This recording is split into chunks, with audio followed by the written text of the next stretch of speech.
Hello, everybody. I'm Sarah Potter, and welcome to another wonderful Plutus Foundation webinar. Today, we have three wonderful panelists who are going to be talking to me about surviving the childcare and education crisis of 2020, brought to you kindly by COVID-19, the wonderful pandemic that has ruined the lives of so many parents who used to have wonderful, lucrative jobs. We are going to be talking a lot about how this is. Hello, everybody. I can hear myself some feedback. I think we're good now. Okay, so I'm going to go ahead and introduce all of our guests. First, we have Rebecca Neale. She is a wonderful attorney, and I just learned that she holds office in her wonderful state, which is super exciting. And she has been working with representing people in divorce, custody proceedings, and a ton of other family law-based stuff, which is awesome. We also have here Wilson, who is from the Money Speakeasy, and he is out of Chicago, has been currently living in the Washington, D.C. metro area with a bachelor's degree in business administration from Illinois Wesleyan University, and a master's of business administration degree from Duke University, and is very, very educated. I love it. And we also have Miranda Marquit, who you all know and love as the sassy, spunky personal finance writer who is currently running for office in her wonderful state. So I am going to kick it off with one of our very first questions. And honestly, that question is, how are you guys doing with this? I'll just start right now and acknowledge my privilege. So I am fortunate in that my son is 17. So at this point, he is almost an adult. And his school is a magnet school, which is very tech heavy.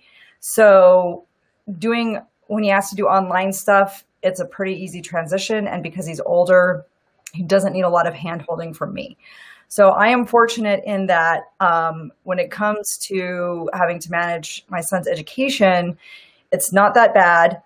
There are some things like some hiccups with technology, but for the most part, I've been doing okay. And it's been okay. It's been good because I haven't had to deal with what you all are dealing with. So I'm going to just do that, get that out of the way right now. And the rest of you can tell us how you're doing. How about you, Wilson? How are things hanging with you guys? I'll jump in here. I've got a 3-year-old and a 5-year-old. Oh, God. And so, this is particularly resonant with me. We're living just outside the D.C. area. And, first, with my oldest going into kindergarten, my initial question was, what the hell is, sorry for the swearing, what the heck is virtual kindergarten? Like, that's an oxymoron to me, right? Like, there's nothing virtual about kindergarten. And so we've had to sort of figure out this process and go along through it. But I would say, just like Miranda said, we're in a very privileged position to be able to manage through this. And we'll talk about different aspects of that. But it has been a challenge, particularly those first few months. I realized that I had a greater appreciation. I had a high level of appreciation for childcare workers and teachers. My appreciation level skyrocketed in April, in March and April. So I'll leave that there. How about you, Rebecca? How's it hanging? So I'm a hybrid of, to use a word of the day, of the year. I'm a hybrid of Miranda and Wilson in that I have a young child, 5 years old, and I have a preteen at 10 years old. And so we've also been having some challenges. He's even the 10-year-old, he wasn't able to navigate remote schooling in the spring on his own very much. And I took a bit of a leave of absence from work. I cut my hours significantly in the spring in order to assist him. And my business took a huge hit from that. And I decided that I didn't want to do that again. So here's our privilege. We decided to hire a caregiver for 30 hours a week to come into the home and to help facilitate the remote learning situation. Because with an incoming kindergartner and a 5th grader, they have very different learning needs, and their remote learning is going to look very different. Our kindergartner will need a lot of hand-holding throughout the day. And with 2 working parents, we just couldn't do that and continue working. Yeah, I hear you. I'm unfortunate and I don't have any teens or technologically savvy children. My kids are both in 2nd grade. One is held back in 2nd grade so that we could really help bolster her education and get her excited about learning. And then my son is autistic. So it is essentially like having a kindergartner in the aspect that I have to spend 100% of my time by his side, clicking, and reading and doing all the homework. And I honestly did not know if it was ever going to end. I was very afraid that there was going to be no end in sight. So, we have a comment from Kevin I'm going to read real quick. I see both sides of the topic with 4 teens in public schools going to school virtually right now, and then a wife who is a teacher in another local school district that is doing in person. Wow, that's a lot. And I think this is the thing, like so many parents, no matter how old your kids are, can totally relate to this. Like if you have teens, they're dealing with some social, emotional issues from not being able to see their friends. And if you have kids, like they're going to cope with not being able to see their friends and they'll be fine, but they're going to be a barnacle attached to your side all the time. And it's going to drive you insane. I think one of the things that we tend to overlook that my son is kind of dealing with right now is as teenagers he's in person school and he's got his mask and I've got so much hand sanitizer that I send with him and his masking, but he's anxious about, well, when is it going to close down? Who's going to get the COVID? We have a problem in our area where there are literally people who are either refusing to be tested or sharing when they have positive tests so that they can keep sending their kids to school or have their kids keep playing sports. Mm-hmm. So my son is actually feeling a lot of anxiety around that as well, because there's no information, there's no plan in place, there's no data-based or scientifically based metrics to deal with this or procedures in place to deal with this. And so I think that's another aspect is the anxiety that people the kids who are old enough to kind of see what's going on and realize kind of some of the implications of this, there's some of that anxiety. So while I don't have to worry about helping him with school, I do kind of have to worry about this anxiety that he kind of feels about the whole situation. Yeah. Yeah. I think there are hidden scars that are happening for a lot of us, for those young children that are learning to deal with this situation, to preteens, to even adults. The mental and emotional scars that are invisible, I think, are going to be a bigger part of the situation going forward than we're ready to deal with now. I'm more concerned. I'm as concerned about the mental and emotional scars and issues that are happening because of how we're managing this crisis than some of the physical stuff that we're seeing. Yeah. Yeah. Like for my kids, I have my stepdaughter and I are asthmatics and we dare not step into a public place because we're at risk. We don't want to deal with that. But at the same time, like I've lost so much of my business and had to like you, Rebecca, cut back on work significantly that it has financially impacted our household. And I've had to, decide, do I want to send Fox to school and risk his health a little bit for the ability to financially survive? Or do I want to keep muddling through this? And, muddling through it wasn't sustainable. And something has to give. I'd love to hear, Rebecca, what you have to say about, some of the issues that you're dealing with or that you had dealt with in the very beginning of this and, how your 10-year-old is doing with everything, being that they're a little bit more aware of what's happening. Yeah. Well, my 10-year-old is very much a homebody. So he actually doesn't, he's okay with the social part of it. We've arranged for some outside play dates with some of his friends. And he does have his brother to socialize with, even though that gets tense at times because they are siblings. But actually, 2 days before our schools shut down, my 10-year-old got pretty sick with what we don't know is the flu or COVID or what. And then it spread through the entire household very quickly. We all had flu shots. So we're not sure. And at that time, tests were not available to us because we weren't high priority. Mm-hmm. So we started off the shutdown with a very acute knowledge of how it would feel if we were sick and we spread it to our loved ones. And so I think that really set the tone for the whole family going into this lockdown, saying, okay, we get this stinks. Even my 5-year-old understands what social distancing is. He wears a mask and he is frustrated. He says, when is this mask thing going to be over? Yeah. But and talking about the mental health of a 5-year-old, one of our concerns with sending him back to school was, how would he feel if he spread this, if someone in his classroom got sick and he felt it was because he wasn't wearing his mask properly? Even if he didn't cause it, we don't want him to have that feeling of guilt, because we all know how that felt in March when we were afraid that we'd spread it to all these people. I don't know if we had COVID. My antibiotic test came back negative, so maybe we didn't. But that fear really set the tone for it. And that's probably also influenced why I significantly cut back my hours. I mean, we were self-quarantined for 2 weeks, right at the very beginning. So I couldn't go anywhere. I wasn't seeing clients. Both my husband and I are deemed essential workers, though because the work I do, I have ongoing litigation. It's important that I keep up with my responsibilities to my clients. And my husband can work from home, but he is an essential worker because of his job. So we just kept plodding along. Yeah. You bring up the whole kindergarten thing too. Like, both you and Wilson have 5-year-olds that are starting kindergarten this year. Like, kindergarten last year was a wonderful drop off the first day of school experience. We didn't have to worry about all these crazy COVID things. Like, how in contrast to Rebecca's 5-year-old, how's your 5-year-old been handling all of this, Wilson?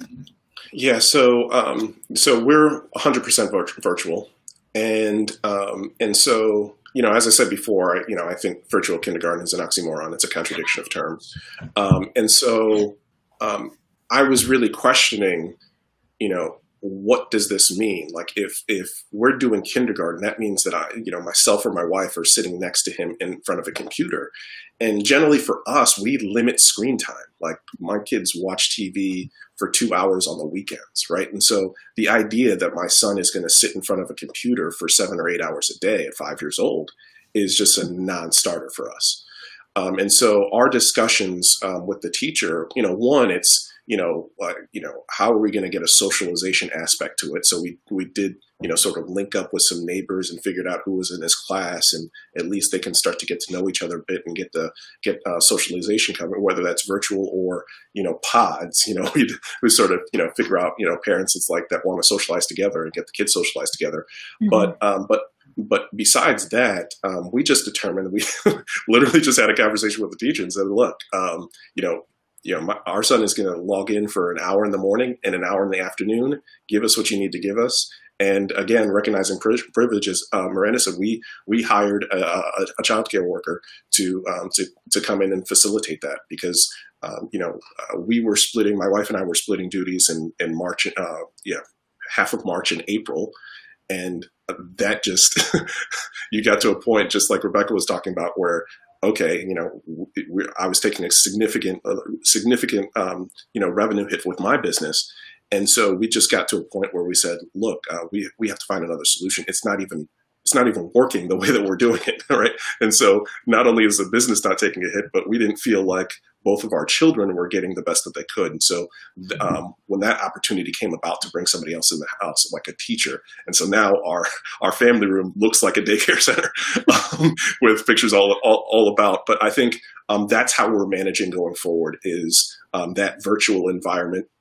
And we're also very fortunate that our children are close in age. So they've had each other through this whole entire process, and they play together and that kind of thing. So in terms of sort of the emotional aspect of it, we've been very fortunate in that regard, that they've had their play buddy together the whole time. And so that's been a blessing from us, but I know everybody doesn't have that situation. Yeah. And I would like to kind of dive in a little bit deeper into hiring a childcare provider to come into your guys' homes. How does that look in the time of COVID? Because, like, I remember when I had nannies when Fox's was a lot younger, and it was easy. You just like come in, they did a little test hour with them, and I'm like, cool, you're hired. Go do your thing. Whereas like now you have so many other health concerns to consider. So what was the process you guys went about that? And you know, if you don't mind sharing your budget around that too, that would be great. Yeah, I'll start with mine because it actually was more, you know, providence than anything. So we had both of our sons, again, a 3 and a 5-year-old, or a rising 3-year-old and a 5-year-old. My 3-year-old's birthday's next week, but a 3-year-old and a 5-year-old, they were in daycare before, and at a previous daycare, we had a good relationship with one of my 5-year-old's teachers at a previous daycare, and so as we've seen with COVID, there were so many childcare workers that were laid off, and so. She would, you know, babysit for us and that kind of thing. As you know, as we moved on to another daycare, we just kept in touch. And in conversation, we had found out that she was furloughed and wasn't sure that she wanted to go back. And so, in terms of the budget, I literally looked at my wife and said, give her my wallet. Like whatever it takes. What are we gonna do? Take my money. This is late April. I'm like, we've been at this for 6 weeks. I'm not doing a great job. Like whatever it takes. But again, you know, that comes from a point of privilege. But it is. We essentially replaced our. It probably factored into a little less than what we were paying for daycare. So it was private home care that essentially replaced for 2 kids outdoor daycare essentially. So it actually just netted out. Oh, that's awesome. Yes, that's how we thought of it. We replaced our daycare costs with hiring a caregiver. So essentially our kindergartner, you know, he had just stopped going to daycare. So for us, yes, did we want to put that money into our retirement accounts? Yes, we did. Were we looking forward to our first month without daycare in 10 years? Yes, we were. But we also needed our sanity. So we put that money. So what are we paying? We're paying a little bit more because we only had one in daycare. We're paying a little bit more than what we were paying for him to be in private daycare, to have a caregiver come into our house. The first time we had our nanny, it was through a friend of mine, her daughter. Her regular summer work was closed because of COVID. And so we hired her as a nanny. And then as the school year started approaching, we went on care.com and we posted a job and we interviewed people. We started off with an interview on Zoom for the first interview. The second interview was at a playground, all masked up. We wound up hiring a caregiver who's actually in college, going to remote college at this point. He's in college to be a teacher, and he's now getting internship credit for what they're calling a pandemic pod. It's not, I mean, it's a pod of my 2 children. We don't have other kids coming into the house, but he's essentially not only getting internship credit at his school, but he also has an advisor at his school that's helping him work through some of the challenges that we know are going to be coming down the road, because my kindergartner is very spirited. So when we looked at hiring a caregiver, something in the time of COVID that was really important to us. So we essentially have become an employer of a household employee. And it was important for us to have a sick leave policy. So we actually did formalize a sick leave policy. We have our caregivers accruing sick leave, because if they're sick, we really don't want them coming in, you know? Yeah. And if our child is sick, yesterday, our child had a fever, and we told our caregiver that he didn't have to come back until we got a negative COVID test. And we paid him for that time that he was out. So it was important to us that we treat our caregiver with, with equity, and recognizing the challenges that COVID has placed on us, to pay for sick leave, and to be understanding if he gets sick, and say, we need to protect our kids. If you're sick, we'll pay for your COVID test. And then if it's negative, then we can have you back in the house, because there is this unique challenge.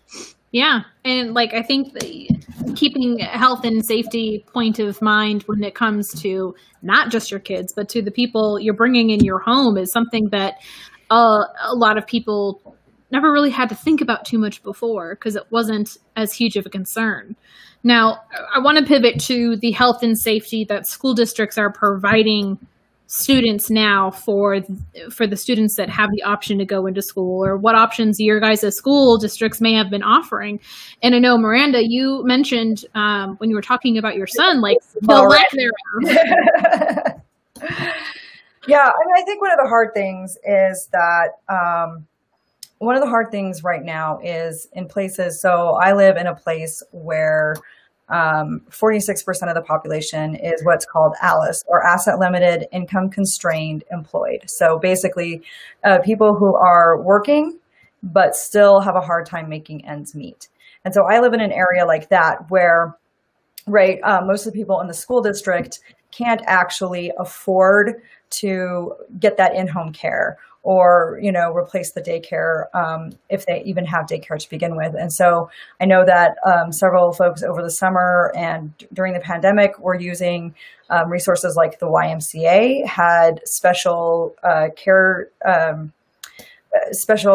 they provided special care for people who were essential workers and things like that, so that they could have affordable care for their kids and still go to work as needed while their kids were at school. And so there's stuff like that. Our school district is doing things like providing, so we have a 4-day schedule. I guess they're supposed to use Friday to disinfect the building or whatever. So they are making it a point to allow the kids to sign up to take meals home for that Friday. So like if you're getting the free breakfast or the free lunch, you know, they're arranging to make sure the kids have the meals. They worked on, well, we do that over the summer anyway in our school district. Kids can go and get their summer lunch program. So there are some things like that are being done. So I think it's important that you look into your community resources. We also have our faith community has a number of places that are providing some resources for people who need childcare. So if you are struggling with that and your school district isn't providing something that's adequate for you, or you don't feel safe sending, I mean, it's it's a struggle. We've already had several COVID cases in our schools, including teachers and students. And so like the fact that my son's schedule is set up so that he only goes 2 days a week anyway, because of his schedule as a senior, provides some comfort to me. But I worry every day that he goes to school because our school district is not taking this seriously and they're not implementing measures.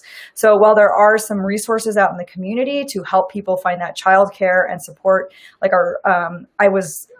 I volunteered at the food basket, our local food basket for several weeks, for a couple months. And I still go in when I can. And so there are things like that where if you've lost your job due to COVID, or you're having trouble paying your childcare bills and need to shift some of that over to, you know, you can't pay groceries and childcare and you need to shift some of that burden, you can go to the food bank. So I just recommend people look for those kind of community resources to see what's there. And if you have the means, donate to those community resources. Whoa, that was a lot. But I think that's really great information because it's such a contrast to what other people are going to be experiencing. Like for my kids' school district, they started out online and had weekly district board meetings where they would determine whether or not it was safe to even start talking about doing a hybrid model where half the school population would go 2 days a week and then the other half would go the other 2 days a week with special requirements for special education students. And our school district did an amazing job with the general education students, mind you, of creating a program that was suitable to their needs and offered a plethora of options for them in regards to after school care. They did programs for essential workers as well, where students who needed to be doing school could come in. They brought all their things with them and they'd sit down, they'd do their work, and then they'd be there till the parents pick them up. And like that was great for general education students, but being the mother of a child with autism, all special needs kids were totally left behind in this. There was no plan for them. There was nothing set up for them.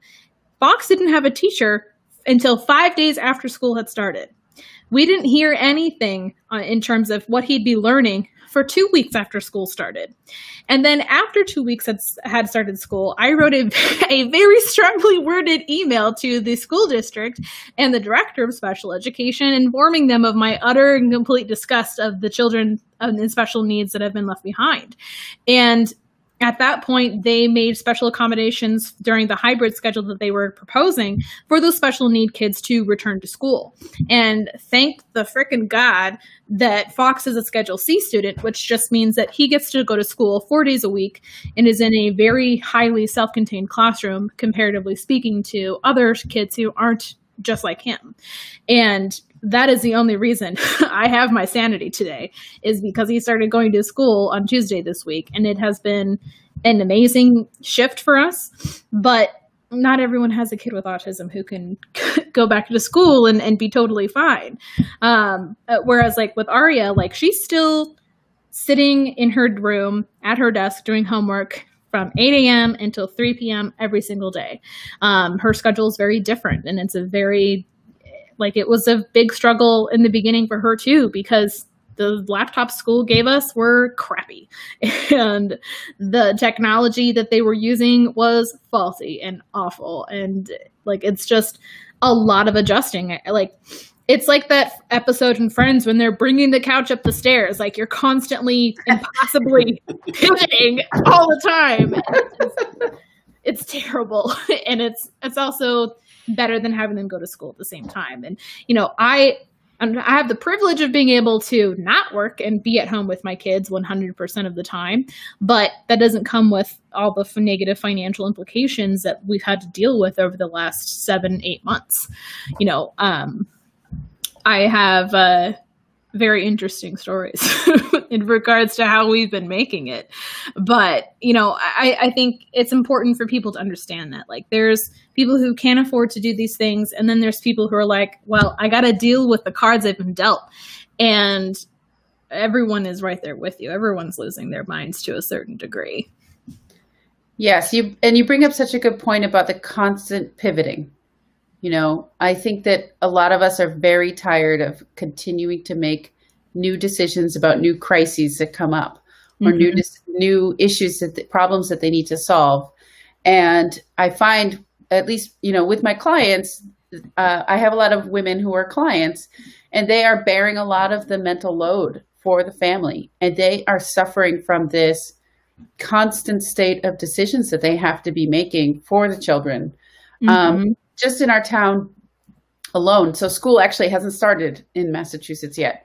Last week, there were 4 days in a row of Zoom meetings for different schools in the district. And so if you had kids in 2 different schools, you attended all the meetings for those kids, you'd be on 3 different meetings 3 nights in a row on Zoom.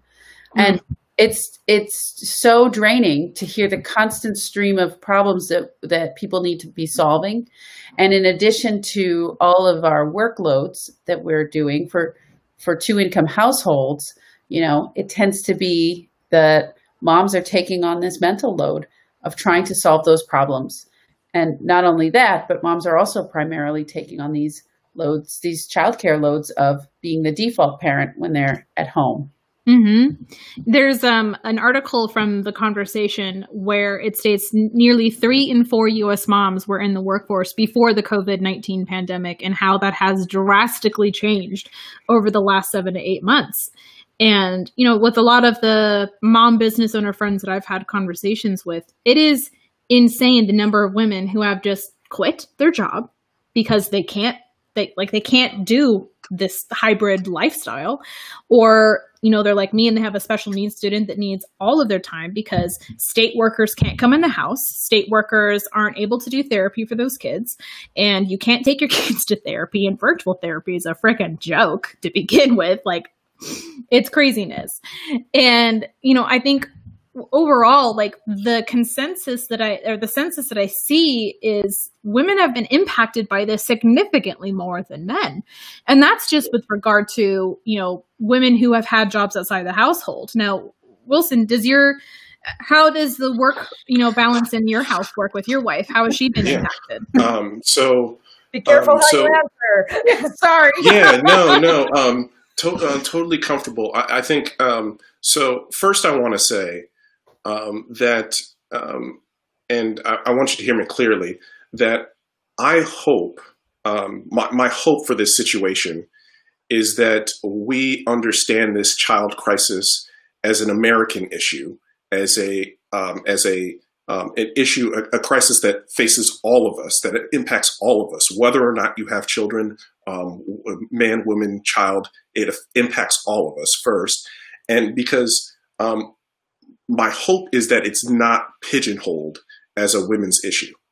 And not to say, of course, it obviously disproportionately impacts women, but even if you're just the regular guy, a single 40-year-old male that doesn't have kids, just what you talked about in terms of the women that are leaving the workforce, the impact from state and local and federal taxes, the impact on businesses, the impact on the economy is enormous. And so whether or not you have a child or a stake in the game, this is impacting all of us. And I should also mention that we had a childcare crisis pre-COVID.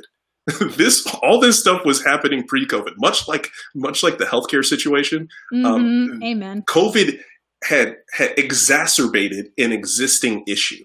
Let me give you a quick example. I'll get off my soapbox for a second, but an example, particularly in America, what you see happening when you compare us, one stat that comes to mind is the women's labor participation rate, right? So women's labor participation rate. So if you think about, let's say the 20th century, right? So from 1950 to 2000, right?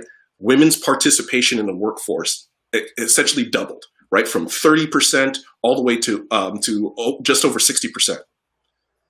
Other OECD countries, other developed countries continued that incline. The US has flatlined and now has just started to decrease. I think the last stat I saw, the participation rate was at like 59%, right? So it's actually decreased, and that's pre-COVID numbers, right? And so what ends up happening is we have decided as a country that we have, if we don't take care of the childcare crisis situation that we have, that labor force participation rate is going to continue to decline. And so we just have to decide as a country that this is a priority for us in terms of if we allow more and more women to drop out of the labor force, that has economic ripple effects that impact everybody. So sorry, soapbox moment, but it's super important that we understand. Just as like the guy on the panel, it's like, hey, like this impacts us too. Like you're not out of this. We're not out of this by any stretch of the imagination. In terms of my family and my wife, so interestingly enough, the first 2 months, my wife and I were shifting duties. So I work from home full time. I'm a financial coach, so I'm helping people talk about their finances. And so I was able to move my schedule to prioritize afternoon meetings while my wife worked in the morning. The kids would take a nap from like 1 to 3. And so we had this schedule going where I would take care of them in the morning, kids nap from 1 to 3, wife takes them in the afternoon. She tried to push all of her meetings in the morning. That worked great for like 4 or 5 weeks. That was amazing. Then my wife switched jobs and works for a company that's West Coast based. So she has a team in DC that she's working with on East Coast time. And then home office is on the West Coast. So the afternoon meeting thing just doesn't work. And it's an extremely demanding job. And so the question is like, all right, can I do this from 8 to 6? I wasn't doing it well when I was doing 8 to 1, right? And so that's when we got to a position where we were able to bring somebody in. But but we were very fortunate in that regard. So I think we had flexible situations, we had resources, but you think about, and sorry, one more soapbox moment. And I'd like to throw this to Rebecca, and sorry to ask questions on a panel, but go for it. I hate the term essential worker. What does that mean? Is that a legal term? Like, that means absolutely nothing to me. And the reason that I get so angry about it is because the word essential means vital, means important, means there is a higher level to it. Like, you can't go without it. But a lot of the essential workers are the lowest paid. And so when you deem somebody an essential worker, but they have the least amount of resources and we're not supporting them, we're essentially saying, hey, you have to be here, but we're not supporting any of the other stuff you got going on. And so as a country, again, I'm a financial coach, we have to determine, we got to put our money and our values in the same place. So do we really value essential workers? What does that term mean? So I don't know if there's any legal discussions about that, but to me, every time I hear that term, I get upset because I think it's a slap in the face to essential workers. So during the initial shutdown, the orders from the governor defined what an essential worker was, and that essentially, in Massachusetts at least, and that said who can be operating their business right now.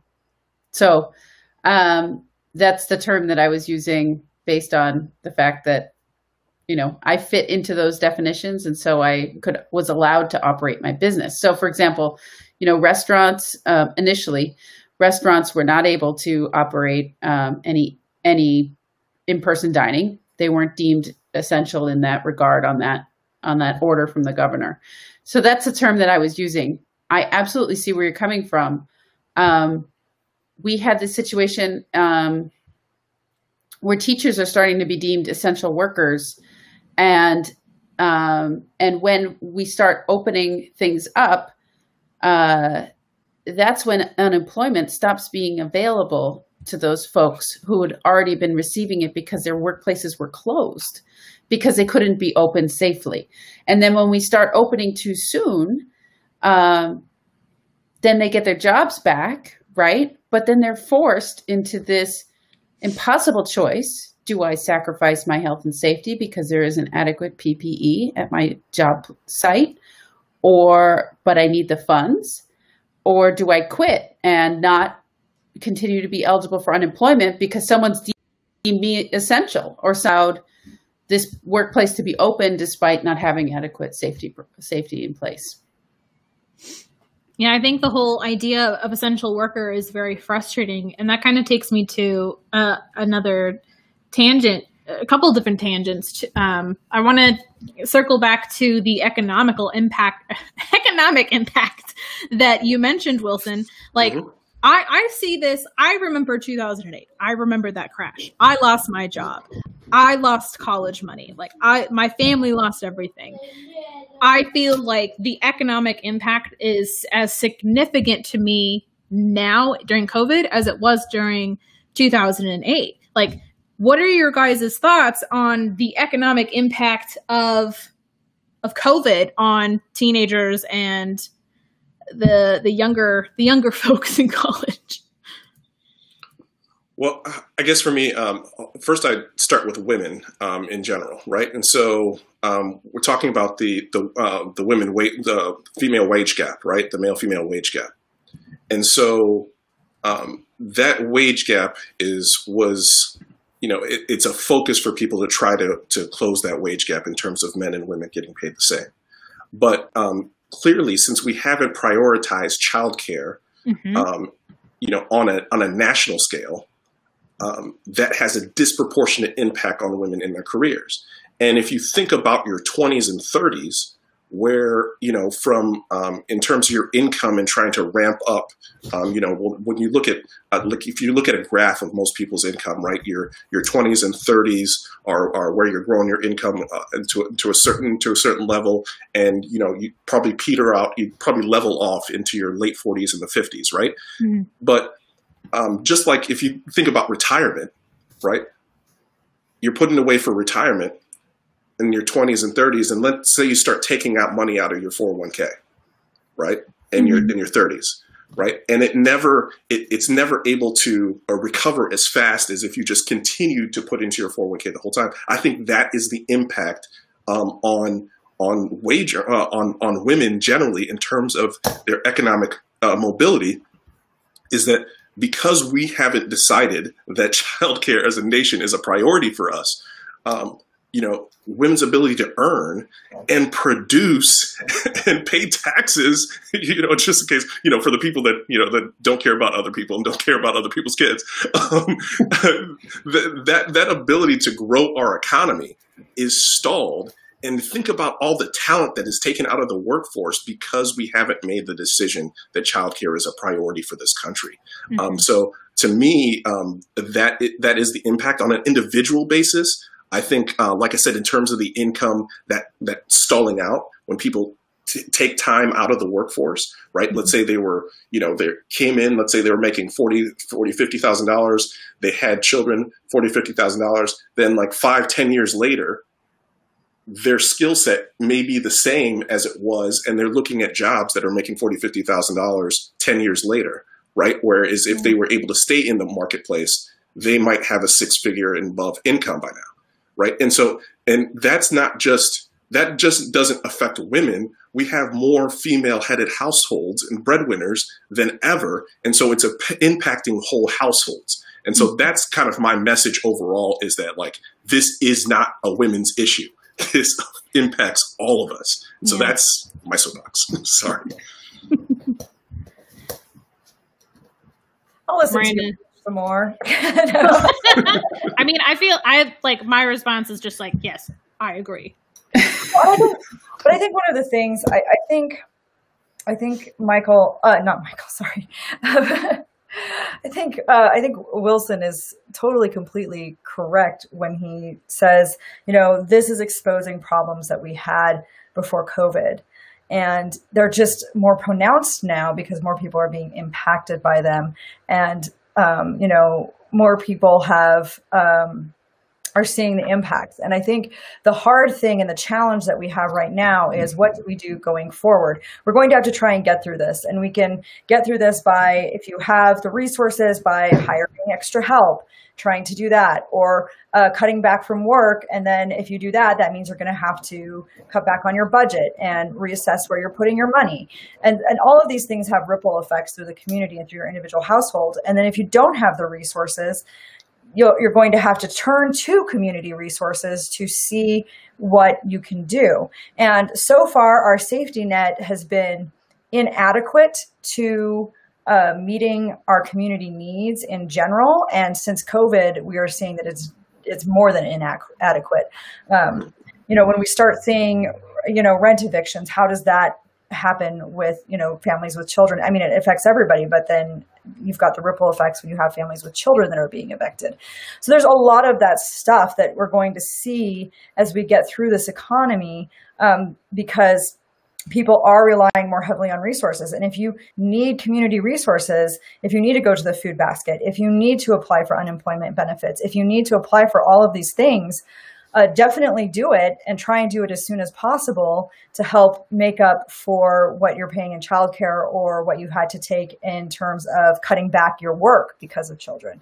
So those are two things, right? Either you're paying more because you need private childcare, or you're paying for a teacher pod like you were talking about, or you're cutting back your work hours to meet the needs of your family. Either way, you're taking a financial hit. And so you're going to have to look around, assess your network, and say, okay, what do I have in terms of community resources? What do I have in terms of family resources? Like, for instance, my sister teaches full-time in the schools, but she can't send her youngest off to daycare. My son is actually helping pick up the kids from school, take them where they need to be. Sometimes I babysit them. So, it's all also forcing us all to reevaluate our networks of our friends, our family, and our communities, and what kind of resources are available to us. And it's forcing us to look at things a different way a little bit. Yeah. And we're getting close to end time here. So I want to not go back to the other question and point of discussion that I had. And I kind of want to like talk a little bit about ways to your guys' tips to survive this insanity.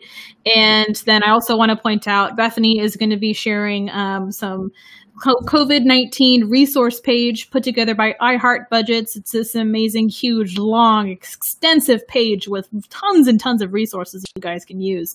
But aside from that, like let's talk about, your guys' personal tips for surviving the childcare crisis outside of hiring in-house help.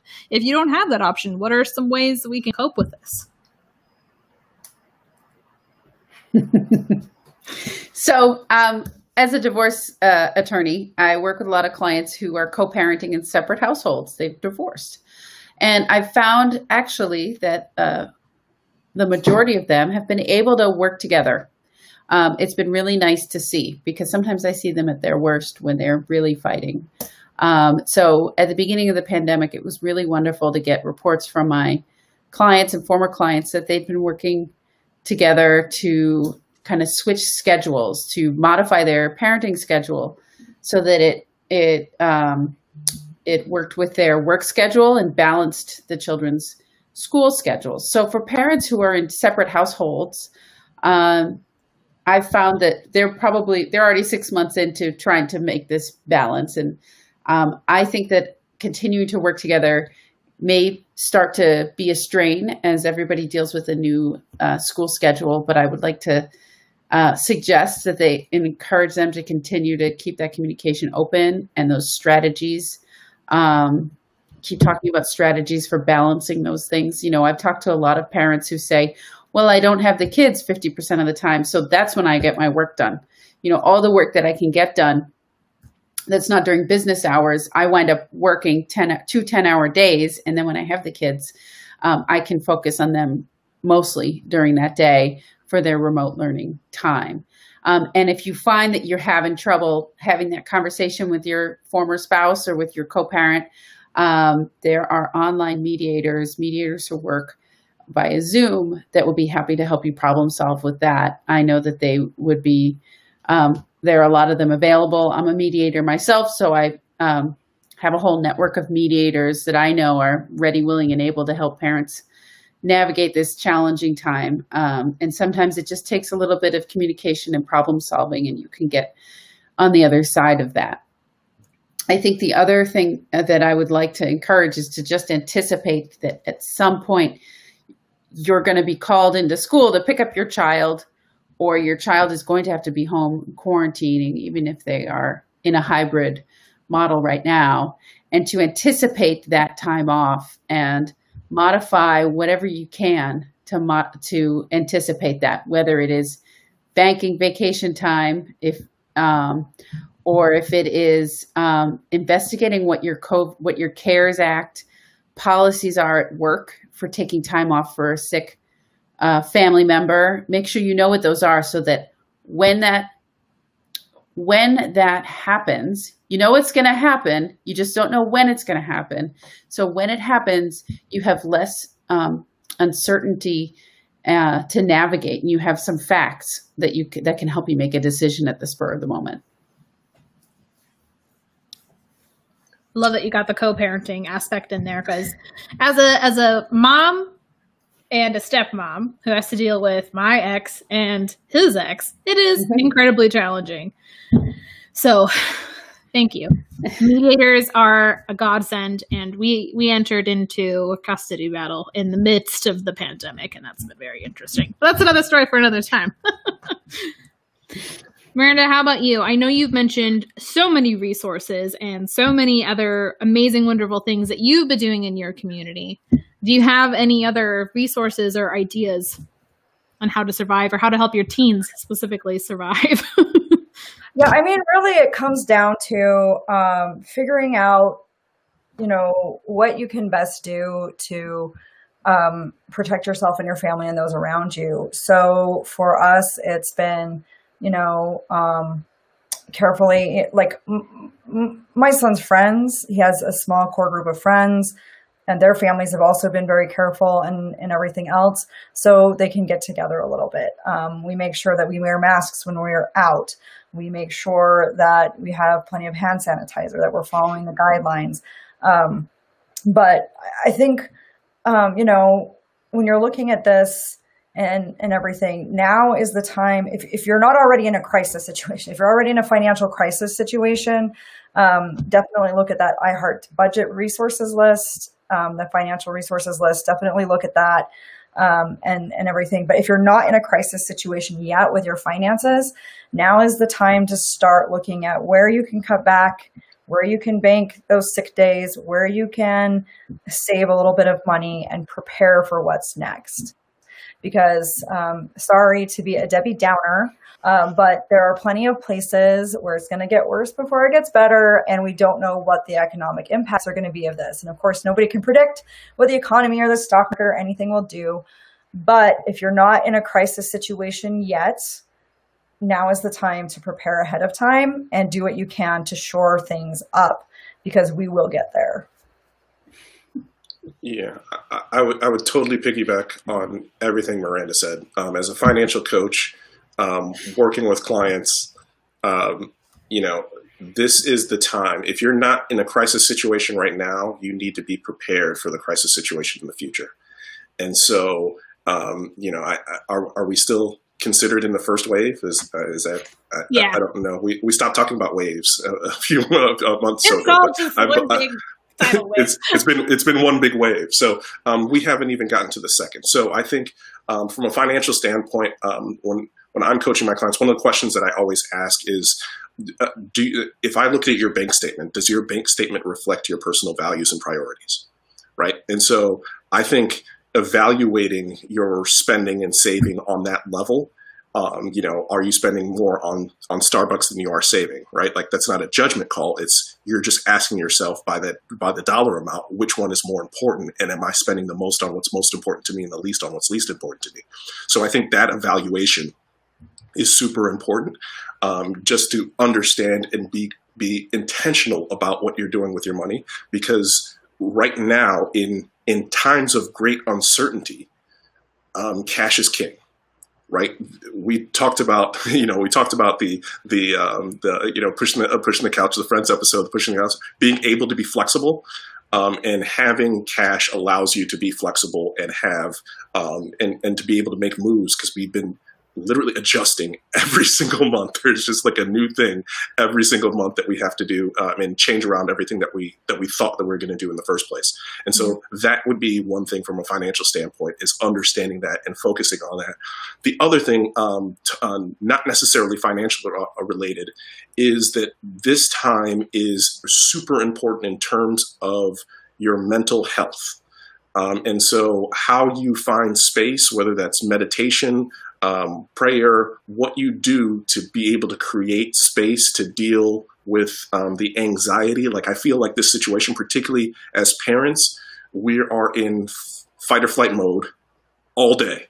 And so there is a serious need. Like, people don't really take their, sort of that mental, I just need my time. Like, it's super important right now. It is essential that you get your 10-minute meditation in, or you get your time to yourself, whatever that is for you, however you do that. That has to be a priority in this time of uncertainty and crisis. And so those are the two things that I would suggest: making sure that you understand where every dollar is going, and making sure you find that space for yourself to be able to separate from the madness that's going on and be able to clear space for your mind and your own mental health. Yeah, the mental health thing, I think, is for the most important for the parents. I have been doing weekly expensive therapy with my therapist for an hour every week, just to keep my own emotions in check and really help understand and prioritize my own anxiety and issues around COVID-19 too. As parents, we can't let ourselves by the wayside. We got to be present and here for our kids. And that doesn't happen if you're not giving yourself some self-care.